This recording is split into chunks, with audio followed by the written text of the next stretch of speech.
Olá, gente querida aqui do Clube de Leitura para Empreendedores. Hoje é nosso dia de falar sobre o livro escolhido do mês, que foi Calma, Calma da The School of Life. Essa The School of Life, ela é uma escola que foi criada em 2008, tô olhando aqui no meu iPad, em 2008 pelo filósofo Alain de Botton, em Londres, e ela se dedica a desenvolver a inteligência emocional. Então tem vários cursos, livros que falam sobre inteligência emocional. Tem uma The School of Life no Brasil, né? E, enfim, a gente não tem um autor definido para esse livro Calma, eles assinaram aqui, né, que a escola promove essa discussão, e foi feita a publicação pela editora Sextante. Bom, eu gosto, no último livro, né, que eu fiz a resenha, eu gosto de fazer um resumo do livro. É difícil resumir esse livro porque tem muitas coisas interessantes. Lembrando que em nosso clube de leitura eu trago um olhar mais focado nos nossos negócios, né, de pequenos e médios empreendedores. É claro que os temas que tratam da nossa vida pessoal também vão impactar no nosso negócio. E então, para mim foi difícil fazer a resenha porque tem muitas coisas interessantes. Se eu for aqui folhear o livro, ele tá todo ele marcado, tem muita coisa interessante. Então, o que eu fiz aqui? Coloquei alguns, vocês devem ver aqui alguns grampinhos, alguns clipes para poder marcar alguns pontos importantes da leitura que eu gostaria de fazer, então, um parâmetro em relação aos nossos negócios. Bom, esse livro é um livro que ele é dividido em 4 capítulos. Ele fala sobre relacionamento, sobre os desafios, né, e o que nos tira a calma em relação aos relacionamentos, no trato com o outro, né? Então, o capítulo 1 ele fala do relacionamento, mais do relacionamento amoroso, né, de duas pessoas. No capítulo 2 ele fala do relacionamento com outras pessoas. No capítulo 3 ele fala sobre o ambiente de trabalho e as nossas relações de trabalho. E no 4 ele vai explorar as fontes de calma. O primeiro trecho vem desse primeiro capítulo, que fala sobre relacionamentos, e ele fala o seguinte: o pânico corrói nossa capacidade de lidar com os problemas reais que estão por trás dele.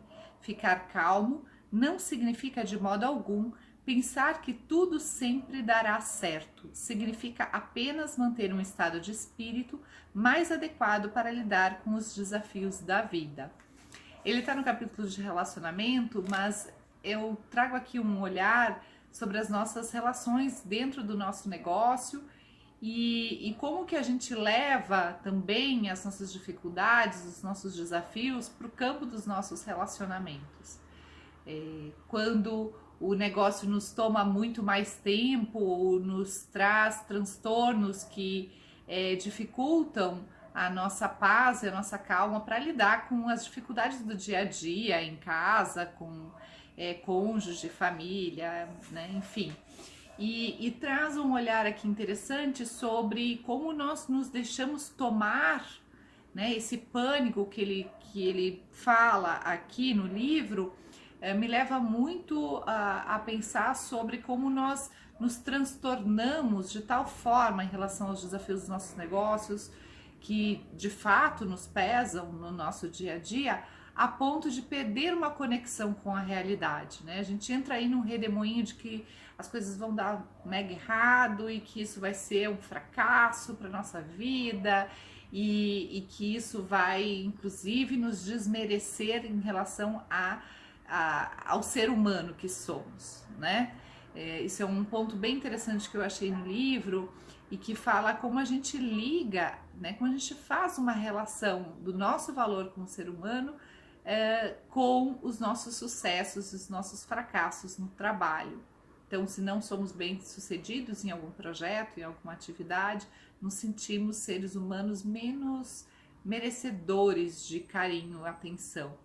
Talvez não seja algo tão consciente, mas nos afastamos de outras pessoas, principalmente pessoas com quem temos uma relação afetiva mais próxima, quando estamos mais perturbados em relação aos nossos negócios, às nossas atividades.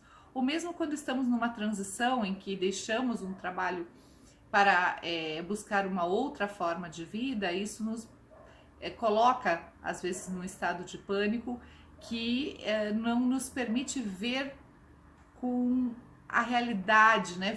Ver a realidade, ver o quanto de fato tem de imaginário no nosso pânico e o quanto tem de real. Esse é um dos pontos que eu achei interessante aqui, e fala dessa importância de a gente trabalhar o nosso estado de espírito para conseguir ter mais clareza, conseguir ter melhores relações, inclusive. O outro ponto que eu queria trazer para vocês aqui tá no capítulo dos outros, no segundo capítulo, diz assim: toda voz interior já foi uma voz exterior. Olha que interessante. Absorvemos o tom em que os outros falam com a gente, pais zangados ou atormentados, as ameaças terríveis do irmão mais velho disposto a nos colocar para baixo, as palavras do valentão da escola ou do professor que parecia impossível de agradar. Torna-se. Então, aqui fala muito sobre como na vida adulta, aquelas frases que nós escutávamos quando criança acabam se tornando vozes internas nossas, que nos perturbam, que nos atormentam, e que a gente já não dá mais o nome para as pessoas que de fato nos falaram aquilo. A gente esquece disso, né? A gente começa a nos criticar, aquela voz interna que nos critica, que um dia já foi externa, mas passa a ser interna, e que fala o quanto não somos capazes, ou que não vai dar certo, ou que isso é uma loucura, ou que estamos sendo ridículos.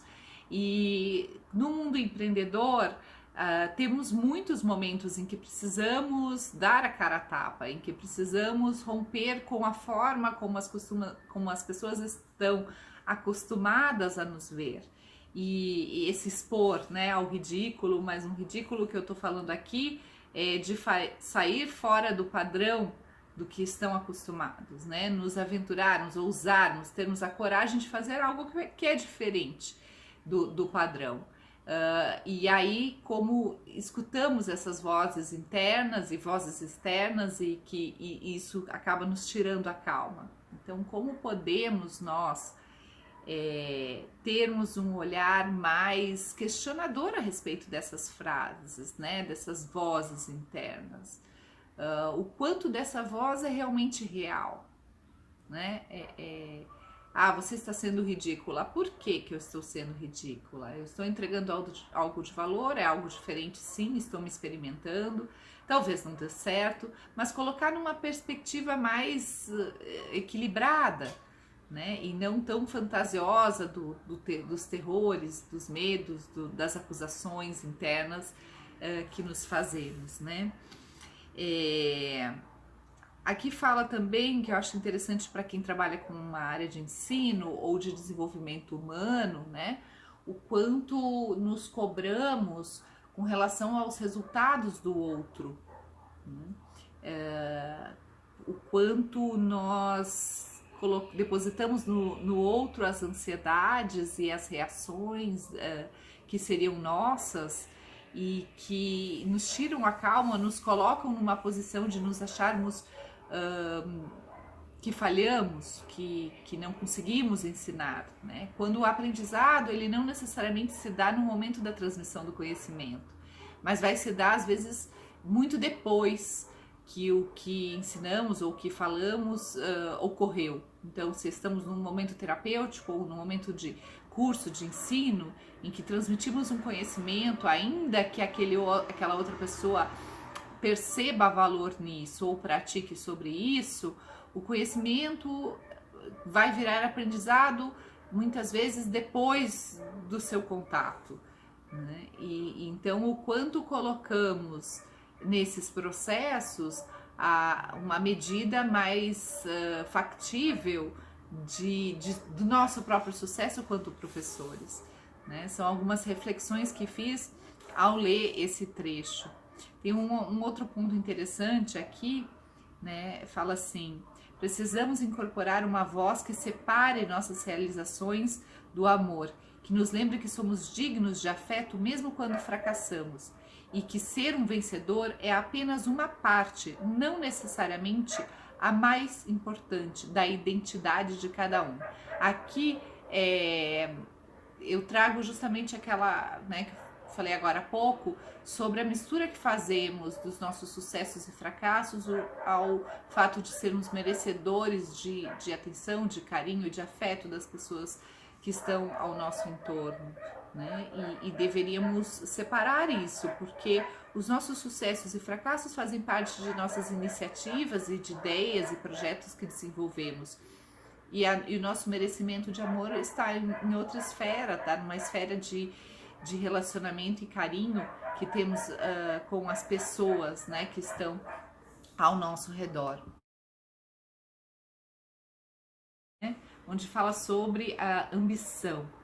Os temores em relação à carreira têm a ver com o dinheiro, é claro, mas também tem a ver com outra coisa: a ambição de encontrar a melhor aplicação para os próprios talentos e uma forma de contribuir para a vida dos outros. A motivação para se tornar quem você deve ser é o tipo de preocupação que nos tira o sono.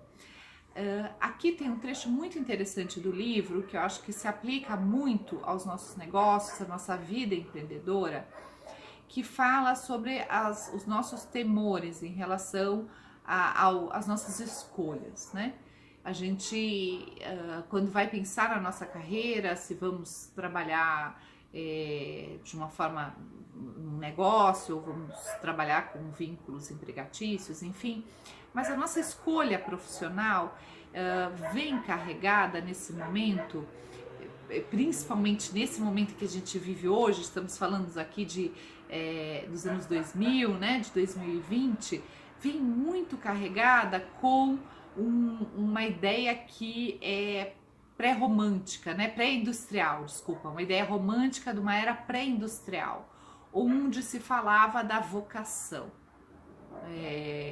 Nessa era pré-industrial se relacionava a vocação muito aos aspectos filosóficos e artísticos. Então, se uma pessoa nascia com aptidão para a pintura, por exemplo, ou para as artes de forma geral, ela tinha um dom, ela tinha uma vocação, e não se imaginava que ela faria qualquer outra coisa porque, enfim, é um dom, então ela precisa seguir esta vocação.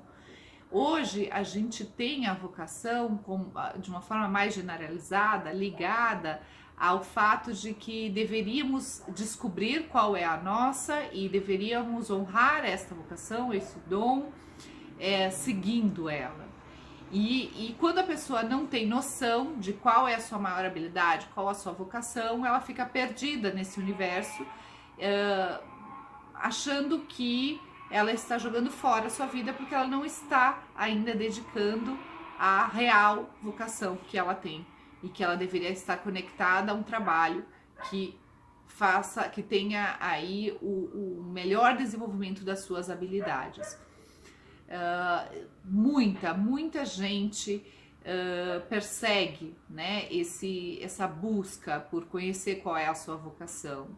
E um ponto interessante que eu acho aqui, isso nos perturba bastante, é algo que nos tira a calma, é o quanto nós de fato nos conhecemos, né? Porque entender quais são as nossas habilidades, qual seriam nossas vocações, passa muito por um trabalho de autoconhecimento. Como vamos nos investigar a este respeito.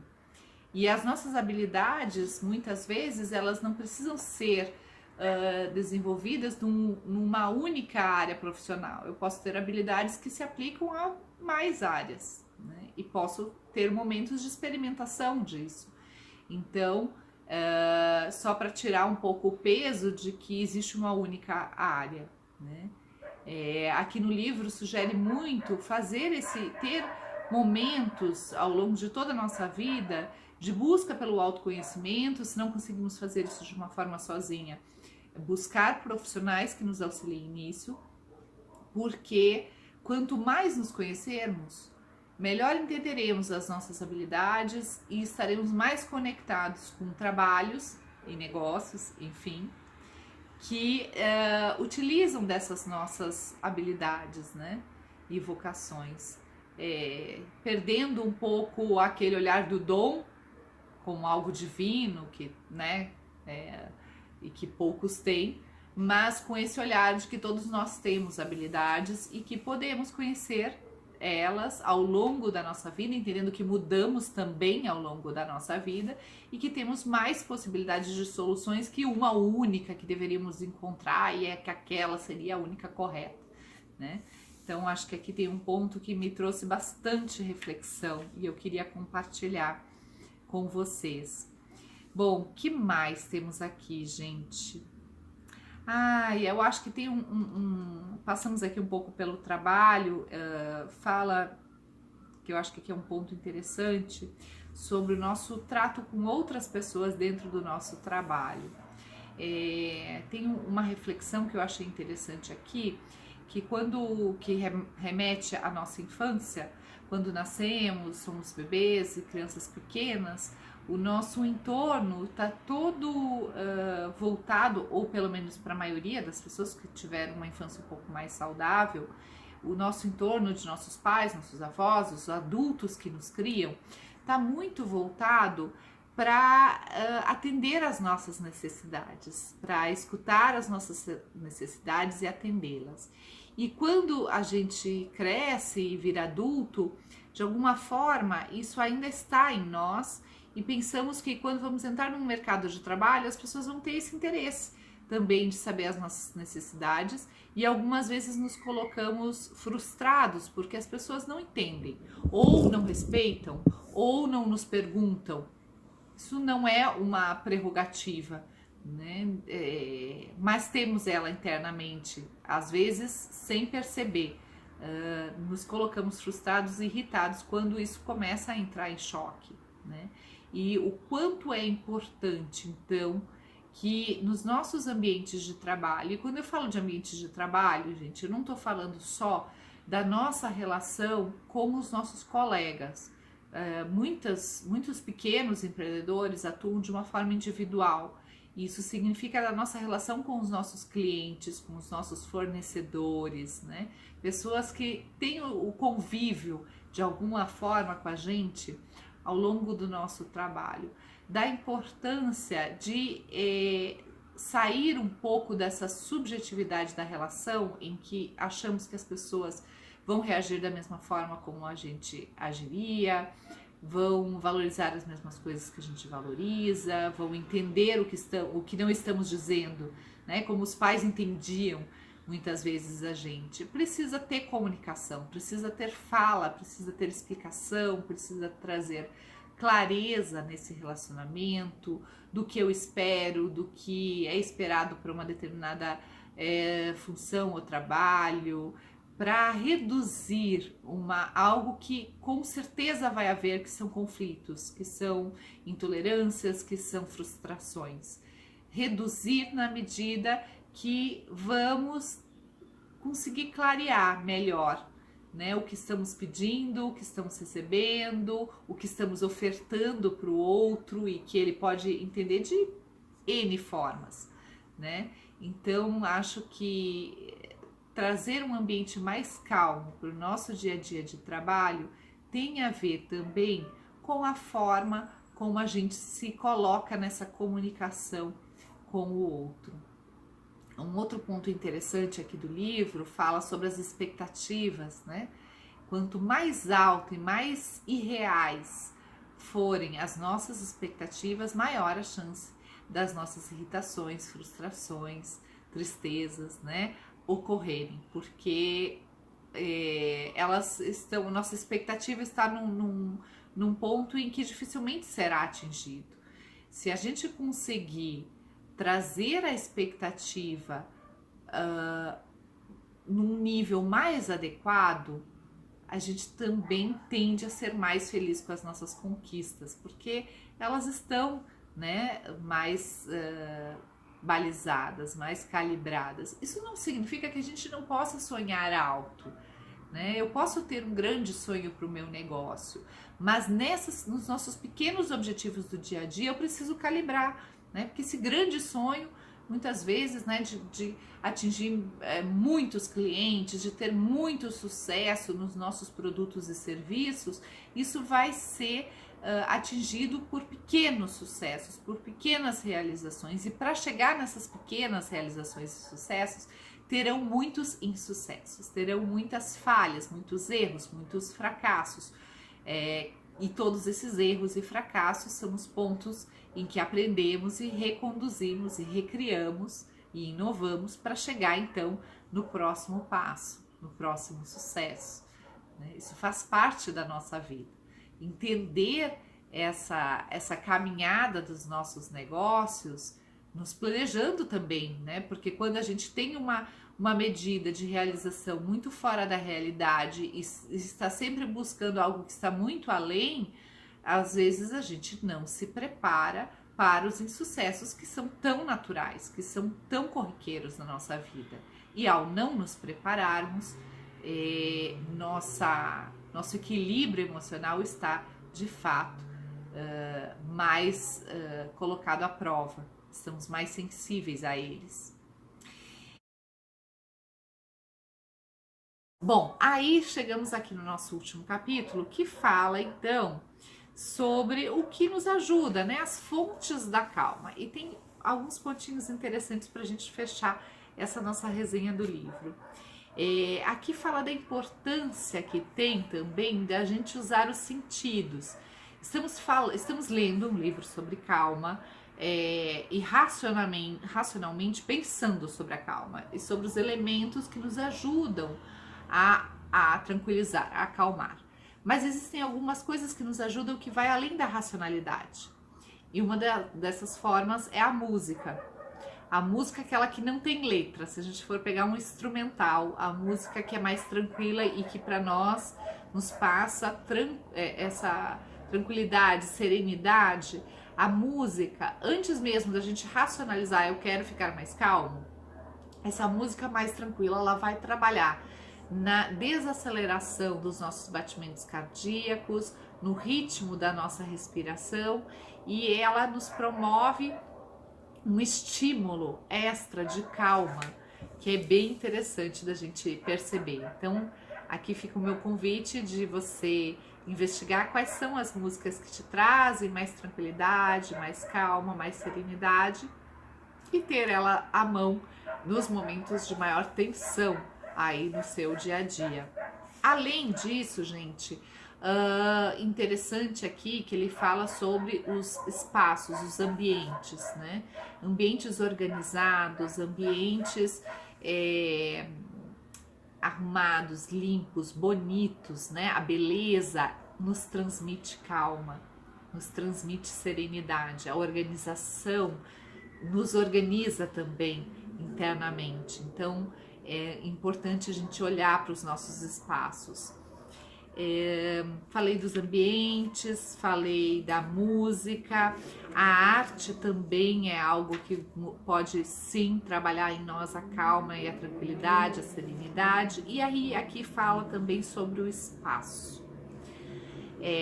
O espaço, quando a gente olha para um céu à noite, vê as estrelas, quando a gente pensa que somos um planetinha pequeno e somos seres ainda menores dentro desse planeta, de um universo amplo e infinito, nos traz a real perspectiva, a real dimensão dos nossos problemas na nossa vida, que muitas vezes nos tomam, nos traz o pânico, mas que são muito pequenos, né?